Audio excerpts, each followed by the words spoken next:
بسم اللہ الرحمن الرحیم۔ السلام علیکم، آپ دیکھ رہے ہیں MGH اسٹوڈیو۔ سعودی عرب سے بریکنگ نیوز لے کر آپ کی خدمت میں حاضر ہیں۔ سیکیورٹی اہلکار سے بد کلامی پر سعودی خاتون کو 5 سال قید کی سزا۔ یہ واقعہ کہاں پیش آیا، اس بارے میں سعودی عرب میں خصوصی کورٹ نے ڈیوٹی کے دوران سیکیورٹی اہلکار کے ساتھ بد کلامی پر ایک سعودی خاتون کو 5 سال قید کی سزا سنائی ہے۔ عدالتی ذرائع کا کہنا ہے کہ سعودی خاتون کو سیکیورٹی اہلکار نے کورونا SOPs کی پابندی کی تنبیہ کی تھی، جس پر وہ ناراض اور برہم ہو گئی اور اس نے اہلکار کے خلاف بد کلامی کی۔ اس کے بعد اس خاتون نے اس بد کلامی پر مشتمل ویڈیو کو سوشل میڈیا کے اپنے اکاؤنٹ پر وائرل کر دیا۔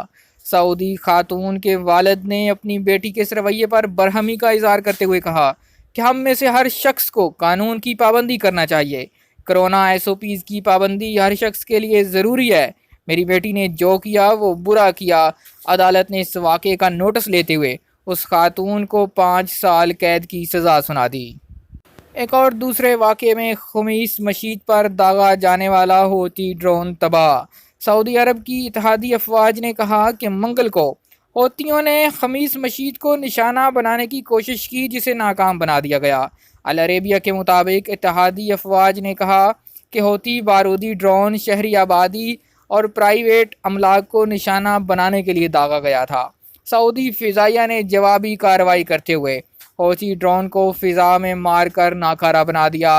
اتحادی افواج نے کہا کہ شہری آبادی، نجی املاک اور سرکاری تنصیبات کی حفاظت اور سلامتی کے لیے تمام آپریشنل کارروائیوں کے لیے تیار ہیں۔ اس کے ساتھ ساتھ آپ کو بتاتے چلیں کہ عرب اتحاد نے ہوتی ملیشیا کی 2 بارودی کشتیاں بھی تباہ کر دیں۔ عرب اتحاد برائے یمن نے السلیف میں ہوتی ملیشیا کی جانب سے حملے کی کوشش قبل از وقت کارروائی کر کے ناکام بنائی ہے۔ 2 بارود بردار کشتیاں تباہ کی گئیں۔ SPA کے مطابق عرب اتحاد نے بتایا کہ ہوتی الحدیدہ سے جارحانہ حملہ کر کے معاہدے کی خلاف ورزی کر رہے ہیں۔ آج تک کے لیے اتنا ہی۔ مزید خبروں اور نیوز اپڈیٹس کے لیے دیکھتے رہیے MGH اسٹوڈیو۔